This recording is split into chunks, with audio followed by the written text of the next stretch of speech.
ऊंटारी बातां आकाशवाणी उदयपुर, बीकानेर, बांसवाड़ा, सूरतगढ़, डूंगरपुर और माउंट आबू से प्रत्येक माह के दूसरे चौथे शुक्रवार को शाम 5:30 से 6 बजे तक आप सुनेंगे ऊंटों पर विशेषज्ञों की राय और जानकारी। इस कार्यक्रम के प्रायोजक है राष्ट्रीय उष्ट अनुसंधान केंद्र बीकानेर।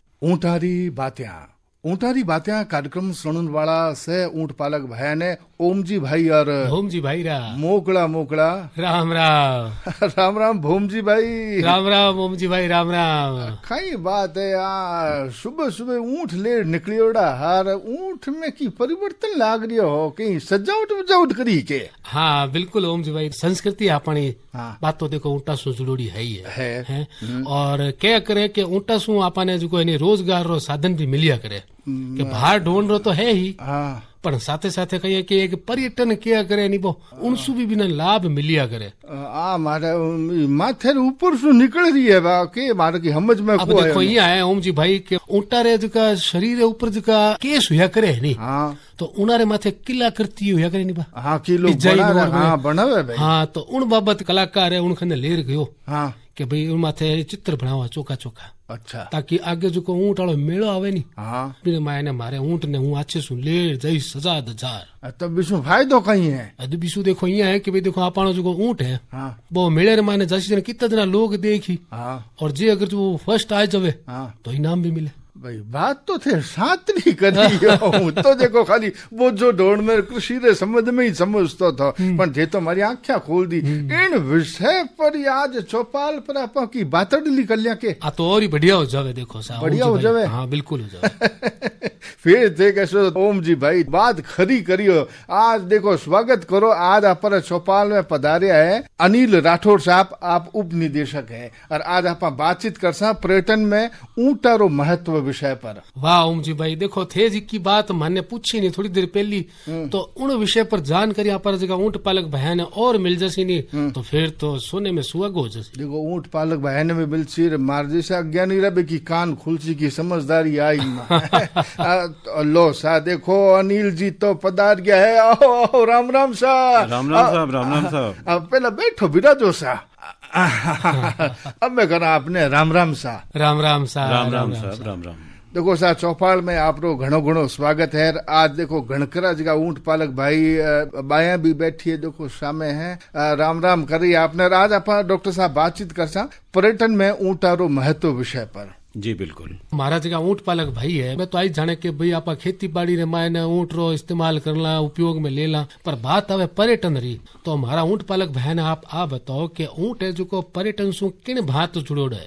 सबको पता है कि राजस्थान का राजकीय पशु ऊंट है, और पर्यटन विभाग ने ऊंट को पर्यटन से जोड़ने के लिए बहुत शुरू से अपनी कवायद शुरू कर दी थी, और 1995 में पहला ऊंट उत्सव यहाँ बीकानेर में आयोजित किया गया था, और मैं उसका गवाह हूं। मैं उस ऊंट उत्सव में आया था, और पहली बार पर्यटन विभाग ने ऊंटों को पर्यटन से जोड़ा, और ऊंटों की प्रतियोगिताएं, ऊंटों की दौड़ प्रतियोगिता, उनकी श्रृंगार प्रतियोगिता, उनकी सजावट की प्रतियोगिता, उनकी नस्ल की प्रतियोगिता, उनका दूध दुहने की प्रतियोगिता, ऐसी कई सारी प्रतियोगिताओं का आयोजन पर्यटन विभाग 1995 से और अभी तक करता आ रहा है, जो सारी ऊंटों से जुड़ी हुई है। इसमें ऊंट पालक जो भाई हैं उनको ये सबसे बड़ा फायदा है कि जब कैमल फेस्टिवल है उसमें वो लोग अपना ऊंट लाते हैं, सजा के लाते हैं, उन पे कतराई करके लाते हैं, और अन्य जो भी होता है सजावट करके भी लाते हैं, तो उनके अंदर उनको पुरस्कार, नकद पुरस्कार भी दिया जाता है। तो एक तो ये है कि उनका उत्साहवर्धन होता है और ज्यादा से ज्यादा लोग उसमें भाग लेते हैं। इसी के साथ साथ लोगों को ऊंट और ऊंट के जो करतब हैं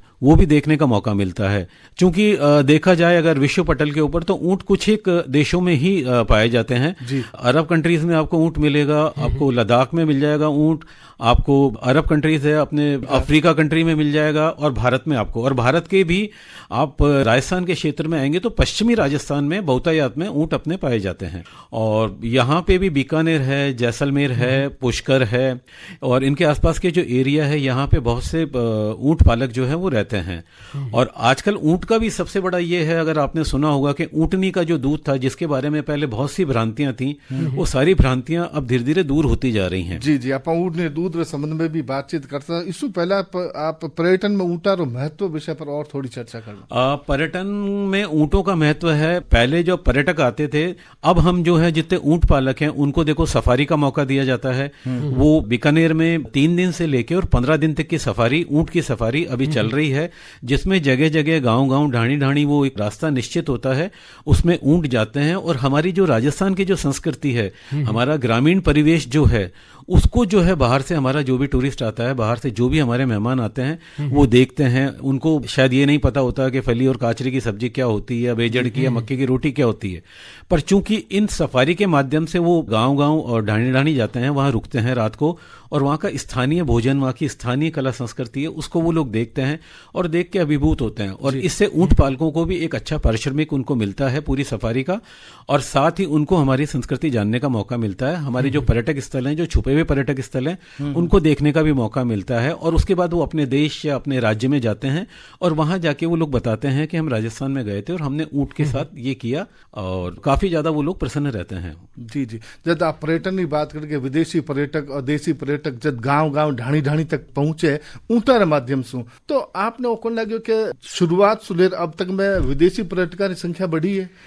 विदेशी पर्यटकों की संख्या बढ़ी है, चूंकि आपको भी पता है कि 2 साल पहले कोविड आया था, तो उसमें हमारे विदेशी पर्यटकों की संख्या कम हुई है। हाँ। क्योंकि वो लोग बड़ा सेंसिटिव हैं, तो अब धीरे धीरे विदेशी पर्यटकों ने वापस भारत आना शुरू कर दिया। बट एक आश्चर्यजनक आपको मैं बात ये बताऊंगा, 394% हमारे राजस्थान में स्थानीय पर्यटकों की वृद्धि हुई है। जी। जो अन्य राज्यों से जो स्थानीय इंडिया के जो पर्यटक हैं, वो हमारे 350 गुना वो बढ़ गए हैं। और बीकानेर में भी काफी टूरिस्ट उससे बढ़े हैं। और आज बीकानेर में पहले तो विदेशी पर्यटक सफारी करता था, आज तो जो स्थानीय जो हमारे पर्यटक हैं, देश के जो पर्यटक हैं, वो लोग भी आते हैं और सफारी करते हैं। और इसके लिए जैसे हमारे यहाँ बीकानेर के पास में रायसर गांव है, वहां भी वो लोग करते हैं। और एक 15 किलोमीटर 20 किलोमीटर की सफारी का नया ट्रेल हम लोग विकसित भी अभी कर रहे हैं, जो कि रायसर से लेके और अपने लाडेरा तक वो जाएगा। उसकी भी योजना राज्य सरकार तैयार कर रही है। तो उससे भी यहाँ जो ऊँट पालक है, वो जब सफारी करवाएंगे तो उनको फायदा होगा और उनको एक अच्छा आजीविका का जो है साधन उपलब्ध हो सकेगा। जी जी, बहुत ही महत्वपूर्ण जानकारी दी डॉक्टर साहब। जैसे बात आप कोरोना की करी, तो भी दौरान तो पूरे विश्व स्तर पर पर्यटन पर प्रभाव पड़ो। हाँ बिल्कुल, पूरे विश्व स्तर पे पर्यटन काफी नीचे आ गया था, क्योंकि हर आदमी निकलने से डर रहा था जी। और चूंकि अब कोरोना काल समाप्त हो चुका है, तो अब लोगों ने अपने घर से निकलना शुरू कर दिया है और वो लोग अब पर्यटन के लिए राजस्थान और बाकी भारत के भी अन्य राज्यों में जाने लगे। और राजस्थान में स्पेशली बहुत ज्यादा देसी पर्यटकों का रुझान बढ़ा है। अब देखो, एक उम्मीद थी कि धीरे धीरे प्रभाव पड़सी, लेकिन राजस्थान में विशेषकर देखने मिली कि पर्यटकों की संख्या में कोई विशेष कमी को नहीं आने दी। जितनी उम्मीद थी उससे ज्यादा पर्यटक आना शुरू कर दिया। देखो, राजस्थान जो है उसमें पर्यटन के अंदर हमारे पास सब कुछ है। हमारे पास रेत का समंदर भी है, तो हमारे पास मंदिर भी हैं, तो हमारे पास किले भी हैं, महल भी हैं, बावड़ियां हैं। एक बस हमारे पास पानी वाला समुद्र नहीं है यहाँ पे। जी जी। बाकी सब चीजें हमारे राजस्थान में मौजूद हैं। मेहनत का इंसान भी है। बिल्कुल मेहनत का इंसान है, मेहनत करके सब लोग अपना खाते हैं। और जितने भी जैसे स्टेक होल्डर्स हैं, इन लोगों ने भी अपनी पूरी कोशिश करी है। होटलियर्स हैं, हमारे ट्रेवल एजेंट्स वगैरह, इन्होंने भी पूरी भरपूर कोशिश करी कि जो पर्यटन की कमी हम 2 साल में कमी हो चुकी थी, उस कमी को अब हम धीरे धीरे पूरा करें। और हम उस ओर अग्रसर हैं। उम्मीद है कि अगले साल 2 साल में हम उस कमी को पूरा कर लेंगे। संतोषजनक परिणाम लिया, संतोषजनक से भी अच्छा परिणाम हम लाने की कोशिश करेंगे। जी सोरो करवा दियो साहब, बात के पर तो आप मारो। बिल्कुल साहब, देखो राठौड़ साहब, कोई भी नवाचार हुए तो वो सारे वास्ते अच्छो या करे। बात करा आपा ऊँटा ने पर्यटन से जोड़न रही, तो इनकी शुरुआत आप बताई कि 1995 में करी, तो पहलो जो स्वरूप थो वो इरो काई थो? मैं कहना चाहूंगा 1995 में जब हमने शुरुआत करी थी ऊँट उत्सव की, उस टाइम बहुत कम ऊँट पालक हमसे जुड़ पाए थे। पर उसके बाद जब पहले साल दूसरे साल जब लोगों ने देखा कि इसके अंदर कॉम्पिटिशन्स में और इसमें पार्टिसिपेट करने पे एक बहुत अच्छी पब्लिसिटी भी मिलती है, और उसके बाद में एक अच्छा उनको आजीविका का साधन भी उपलब्ध होता है। चूंकि जिनका ऊँट फर्स्ट सेकंड थर्ड जो भी आता है, उन लोगों की एक अलग से उनके खुद के अपन ऊँट पालकों के समाज में एक पहचान उनकी बन जाती है कि इनका ऊँट फर्स्ट आया था या सेकंड आया था या थर्ड आया था। तो एक उनकी जो है सामाजिक पोजीशन भी उनकी अच्छी बढ़ती है। और इसके अलावा उनको उनको देखने के बाद और लोग भी ऊंट पालक जो हैं वो उससे जुड़ने की कोशिश करते हैं। और यही रहा हमारे साथ कि 1995 में हमारे पास कम थे, बट चूंकि धीरे धीरे हम इसको अब आगे लेते आ रहे हैं, तो अब आज ये स्थिति होती है कि जब हमारा ऊंट श्रृंगार प्रतियोगिता होती है तो उसमें बहुत संख्या में ऊंट आते हैं। ऊंट दौड़ में हमारे बहुत अच्छे जो है ऊंट आने लगे हैं, और चूंकि लोग इसका इंतजार रखते हैं कि अगले साल जब ऊंट उत्सव आएगा तो उसके लिए हम हमारे ऊंट को तैयार करें। तो इस तरीके से ऊंट का एक संरक्षण भी उनको मिल रहा है, ऊंटों को, ऊंट पालकों की तरफ से, और लोगों का रुझान बढ़ता जा रहा है। और हमारी कोशिश ये है कि हमारे राजस्थान का नाम ऊंट के नाम से पहचाना जाए। आपको और मैं बताऊं, हमारे राजस्थान का जो पधारो हमारे देश जो हमने चिन्ह बना रखा है, उस चिन्ह में भी हमने ऊंट को ही स्थान दिया है। तो आज भी हमारा स्लोगन है पधारो हमारा देश। तो हम तो यही कहते हैं हर पर्यटक को कि हमारे देश पधारो, हमारी संस्कृति को देखो, हमारे यहाँ के जो है सारे लोक रंग हैं, हमारे त्योहार हैं, इन सब का आप आनंद लो। और इसके साथ साथ अगर आप हमारे पश्चिमी राजस्थान में आप आते हैं तो हमारे ऊंट से संबंधित जो भी क्रियाकलाप हैं, ऊंट की सवारी है, डेजर्ट सफारी है, ऊंटों की और प्रतियोगिताएं, उनको सबको देखो, और साथ के साथ ही ऊंटनी के दूध का सेवन भी करो। मैं ये सबको जो है एक सलाह देता हूँ। जी जी जी। आप ऊंट उत्सव की बात करिए, शुरुआत की बात करिए, 1995 में इरी शुरुआत हुई, तो बीकानेर अलावा भी और भी कठी ऊंट से जुड़ी हुआ मेला मगरिया कठी लग्या करेगी। हाँ, और भी इससे जुड़े हुए देखिए, जहाँ पशु मेले लगते हैं, पुष्कर का पशु मेला लगता है, वहां भी ऊंटों से संबंधित प्रतियोगिताओं का आयोजन किया जाता है। क्योंकि पुष्कर एक पशु मेला है तो वहाँ ऊंट भी आते हैं, घोड़े भी आते हैं और अन्य जानवर भी आते हैं। इसी तरह से जैसलमेर में पर्टिकुलर जो हमारा डेजर्ट फेस्टिवल है वो ऊंटों के ऊपर ही आधारित है हमारा। उसमें भी ऊंटों से संबंधित सारे कार्यक्रम किए जाते हैं। ऊंटों की दौड़ भी वहां होती है, कैमल पोलो वहां पे आयोजित कराया जाता है। अच्छा। और फर कटिंग के लिए जो होता है, फर जो कैमल के जो बाल होते हैं ऊपर, उनकी कटिंग का एक कॉम्पिटिशन होता है। आपको बड़ा आश्चर्य होगा सुन के कि एक लेडी है जो जापान से पिछले 10 साल से बीकानेर आती हैं। कहीं बात करो सर। बिल्कुल, 10 साल से, नाओमी उसका नाम है, वो आती है। अच्छा। 3 महीने पहले आ जाती है, अपना एक ऊंट किराए पे लेती है और फिर 3 महीने उसकी कतराई करती है, और उसकी कतराई करने के बाद जो उसकी डिजाइन बनती है उसको वो ऊंट उत्सव में प्रदर्शित करती है। अभी पिछले ऊंट उत्सव में उसको द्वितीय पुरस्कार और प्रथम पुरस्कार, 2 पुरस्कार उसको प्राप्त हुए थे। तो विदेशों में भी इतना ज्यादा क्रेज है हमारे ऊंट का कि लोग यहाँ आके जानना चाहते हैं कि ऊंट क्या है या ऊंट कैसा जानवर है। क्योंकि कुछ एक कंट्रीज को छोड़ के बाकी कंट्रीज में ऊंट की खाली वो लोग फोटो ही देखते हैं, उनको ये पता भी नहीं ऊंट जानवर कैसा है। तो उस ऊंट के जानवर को देखने के लिए, उस ऊंट का जो भी क्रियाकलाप है उसको देखने के लिए लोग राजस्थान आते हैं और इसको बहुत पसंद करते हैं। तो देखो साहब, विदेशा सु ओम जी भाई आया करे विदेशी है, और देखो कि भी एक पर्व रे रूप रे मायने इन्हें बनावे मेला मगरिया ने, और बे 3-3 महीना सु 4-4 महीना सु इनकी कारीगरी रे माथे समय लगावे। तो देखो इनो जो महत्व जो है नी, इनकी दारमदारी तो ऊंट पालन विभाग है, पर्यटन विभाग है, उन्हें जावे सा। देखो उनरा प्रयास ही आज की चीज है नी, आ विदेशा तक पहुंची नहीं तो के ठा पड़े, कठे वो हो रही है उत्सव, कठे नहीं हो रही है। तो मेहनत तो देखो सबरी है ही है, और मेहनत आप भी अपन ने करनी पड़ती कि लोग पूरी रुचि से सुने, ज्ञान ने। समझ रही हूँ मैं थारी बात ने, कहीं समझ रही हो बताओ। देखो बात रे साथ साथ थोड़ी सी मनोरंजन भी जरूरी है। हमें आया लेन से, तो भैया आपसे सुनो सा सुनियो एक मीठो मीठो सो गीतड़ लो।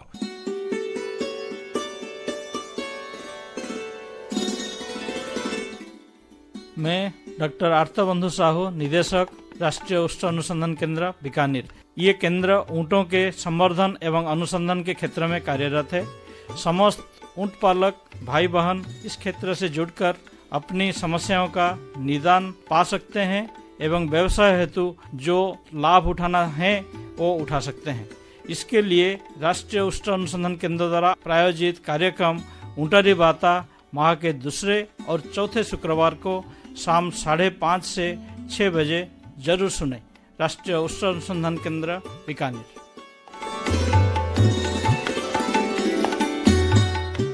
इन बेड़ा आपसे सुन रहा हो आकाशवाणी बीकानेर ढोला मारू चैनल की प्रस्तुति ऊँटारी बाता, और आज चौपाल में जानकारी देवन स्वरूप पधारिया है डॉक्टर अनिल राठौड़ साहब। आप उप निदेशक है और आज आप बातचीत करिया पर्यटन में ऊँटारो महत्व विषय पर। राठौड़ साहब, पर्यटन रे मायने ऊँटारो खासो महत्व है। तो बात आवे आ के जे हमारा कोई ऊँट पालक भाई है वे पर्यटन व्यवसाय से जुड़ना चाहे तो उन बाबत आप जानकारी देवो सा कि वे क्या जुड़ सके। सभी जो ऊंट पालक भाई हैं उनको मैं ये जानकारी देना चाहूंगा कि हमारा ऊंट फेस्टिवल अब अगले साल आ रहा है 14 और 15 जनवरी को। तो उसमें जो भी उस प्रतियोगिताओं में या उनमें कोई भाग लेना चाहता हो या कोई अपनी सफारी शुरू करना चाहता हो तो उनसे मेरा निवेदन है कि होटल ढोला मारू परिसर है बीकानेर में, वहीं पे हमारा ऑफिस है, पर्यटक स्वागत केंद्र पर्यटन विभाग। तो वहां पे आके और वो लोग अपना रजिस्ट्रेशन भी करा सकते हैं और बाकी जानकारी भी हमसे ले सकते हैं, प्रतियोगिताओं के संबंध में जानकारी वो ले सकते हैं और आगे जो हमारे कॉम्पिटिशन हैं उनमें पार्टिसिपेट करके वो एक लाभ उठा सकते हैं। ये मैं उनको संदेश देना चाहूंगा कि वो कभी भी आ सकते हैं हमारे कार्यालय समय में और आके हमसे जानकारी ले सकते हैं। डॉक्टर साहब, इसमें कोई फीस भी लगे कि रजिस्ट्रेशन होगी? नहीं, इसमें कोई फीस नहीं है, सिर्फ वो अपना पूरा बायोडेटा वगैरह वो लेके आ जाएंगे, कितने ऊंट वो पाल रहे हैं, कब से पाल रहे हैं, ये सारी जानकारी वो हमें अगर प्रदान करेंगे तो हम हमारे ऑफिस के अंदर उनका बाकायदा रजिस्ट्रेशन कर लेंगे बिना किसी फीस के।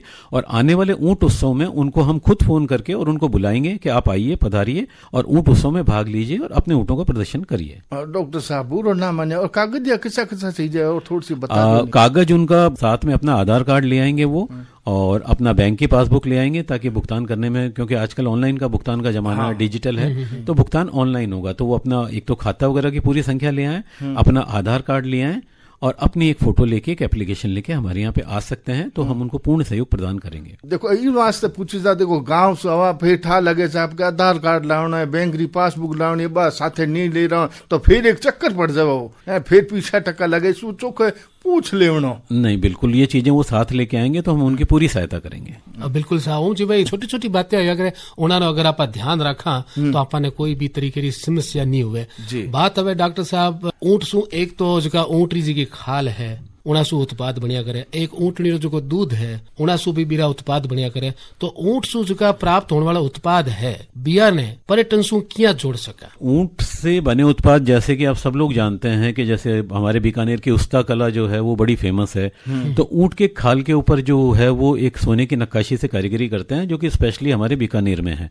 तो जो भी उस्ता के जो भी कलाकार हैं हमारे, जब भी फेस्टिवल होता है, ऊँट उत्सव होता है, तो उनको बाकायदा एक अच्छी जगह उनको दी जाती है अपनी कला के प्रदर्शन के लिए। साथ ही ऊँटनी के दूध के जो उत्पाद हैं, आपको सबको पता है, डायबिटीज के लिए, ऑटिज्म के लिए, इन सब के लिए रामबाण है। और वैसे भी ऊँटनी का दूध स्वास्थ्य के लिए बहुत लाभदायक होता है। तो उसके जो उत्पाद होते हैं, हमारा जब भी फेस्टिवल होता है उसमें एनआरसीसी के द्वारा जो है वहां पे स्टॉल लगाई जाती है और ऊँटनी के जो उत्पाद हैं उनको वहां पे बेचा भी जाता है और लोगों को चखाया भी जाता है। और इसके साथ साथ जो है एनआरसीसी में रेगुलर बेस के ऊपर जो है ये ऊँटनी के जो दूध के उत्पादन है, ये वहां पे उनको आइसक्रीम या इस तरीके की चीजें वो मिलती हैं। तो हम तो यही चाहेंगे कि ज्यादा से ज्यादा ऊँटनी के दूध का उत्पादन किया जाए और ज्यादा से ज्यादा इसको जो है वितरित किया जाए, इसको बेचा जाए, लोग इसको खरीदें, इसको पिए, ताकि स्वस्थ रहें। क्योंकि ऊँटनी के दूध की जो भ्रांतियां थी वो धीरे धीरे दूर होने लगी हैं सभी लोगों में। अनेक रोगों में भी सहायक है। बिल्कुल, ये डायबिटीज और ऑटिज्म का तो रामबाण है। जी। जिनको डायबिटीज है, अगर वो रोज ऊँटनी का दूध पीते हैं 1 कप, तो उनको शायद दवा लेने की जरूरत बहुत कम पड़ेगी। स्टेमिना इससे बढ़ता है आपका, इसके अंदर बहुत कम वसा की मात्रा होती है, ज्यादा इसमें कोलेस्ट्रॉल वाली मात्रा नहीं होती, इसलिए ऊँटनी का दूध पच भी जाता है, तो बड़ा फायदेमंद रहता है ये। जी। बात आप मेले मगरे की करी सा, तो डॉक्टर साहब ए मेले मगरे से आम आदमी भी प्रभावित भाई बेन की रोजगार उपलब्ध है? जी बिल्कुल उपलब्ध होता है। जैसे हमारा आम आदमी में, जैसे हमारे जितने होटलियर हैं, देखिए पर्यटन से डायरेक्ट रोजगार नहीं होता, इनडायरेक्टली कम से कम 5 या 8 कम से कम जो तबके हैं उनको होता है। देखिए ऑटो रिक्शा वाले को भी रोजगार मिलता है, होटल को भी रोजगार मिलता है, हमारे किले महल बावड़ियां हैं उन लोगों को रोजगार मिलता है, लोकल दुकानदार हैं उनको रोजगार मिलता है, जो हैंडीक्राफ्ट्स का आइटम रखते हैं उनको रोजगार मिलता है, रेस्टोरेंट्स हैं उनको रोजगार मिलता है। तो परोक्ष अपरोक्ष रूप से पर्यटन से करीब करीब हर क्षेत्र को रोजगार मिलता है। तो हम यही चाहते हैं कि हमारे जो है राजस्थान में ज्यादा से ज्यादा पर्यटन बढ़े और ज्यादा से ज्यादा लोग हमारी कला संस्कृति को जाने और हमारे जो है आम लोग हैं उनको आजीविका का साधन उपलब्ध हो सके। जी बिल्कुल सही कहा। जब भी मेला मगरिया बन तो पूरे शहर माने जितना भी बाजार है बीर माने एक रौनक होया करे। अब रौनक है, रोजगार से जुड़ी के दो पीछा सब ने मिलया करे। तो ए जगह मेला मगरिया ने आप जीवन में बहुत ही महत्वपूर्ण है, उत्साह देवे, उमंग देवे और एक खुशी भी देवे सा। तो मेला मगरिया तो देखो होना ही चाहिए। और पर्यटन में ऊँट की जब बात करनी तो ऊँट तो देखो आप सच्चो साथी है। बिल्कुल है। और देखो साहब जनी तो इन्हें क्या करे कि आप रेगिस्तान रो जहाज है, हाँ है अपने ही कोनी ले जावे हो। और देखो आज अगर आप बात करानी आपारी समृद्धि री तो देखो और रेगिस्तान रो जहाज तो है ही, साथे साथे आपानी जी की संस्कृति है ने उन्होंने भी विदेश तक ले जाने वालों भी जहाज बन गयो है। बिल्कुल सा है। हाँ। तो डॉक्टर साहब ओम जी भाई और मैं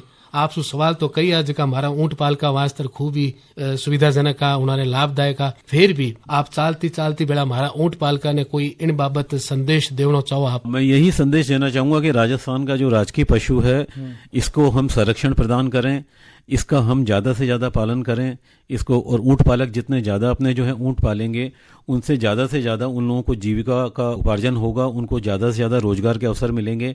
और पर्यटन विभाग इसके लिए बिल्कुल सतत कार्यरत है, सतत प्रयासरत है कि हम ज्यादा से ज्यादा ऊंट पालकों को अपने पर्यटन विभाग से जोड़ के और किन्हीं रूपों के अंदर हम उनको जो है लाभ प्रदान कर सकें। मैं बिल्कुल यही चाहता हूँ। बहुत ही महत्वपूर्ण और उपयोगी जानकारी दी राठौड़ साहब आप, और आशा है कि आप जितना भी ऊंट पालक भाई और कार्यक्रम सुन रहे हैं और चौपाल में जगह सुन रही है, तो देखो मुस्कान बता रही कि बहुत ही उपयोगी जानकारी लगी सर। देखो कार्यक्रम में एडो ही है कि इरमाने एड़ा विषय आप ले रहा जिका आम पशुपालक हो चाहे ऊंट पालक हो बिहार वास्ते बहुत ही उपयोगी है। बिल्कुल।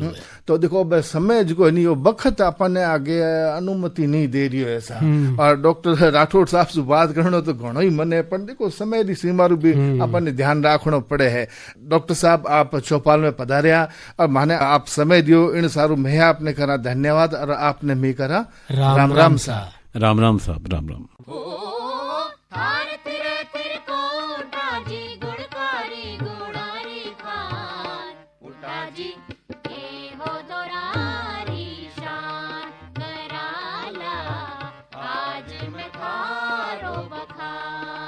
ऊंटारी बातां आकाशवाणी उदयपुर, बीकानेर, बांसवाड़ा, सूरतगढ़, डूंगरपुर और माउंट आबू से प्रत्येक माह के दूसरे चौथे शुक्रवार को शाम 5:30 से 6 बजे तक आप सुनेंगे ऊंटों पर विशेषज्ञों की राय और जानकारी। इस कार्यक्रम के प्रायोजक थे राष्ट्रीय उष्ट अनुसंधान केंद्र बीकानेर।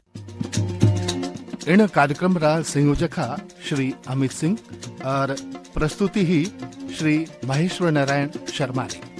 सहभागिता थी राम सहाय हर्ष और चंद्रशेखर जोशी री। हमें माने आगे दिराव सा मोकड़ा राम राम सा।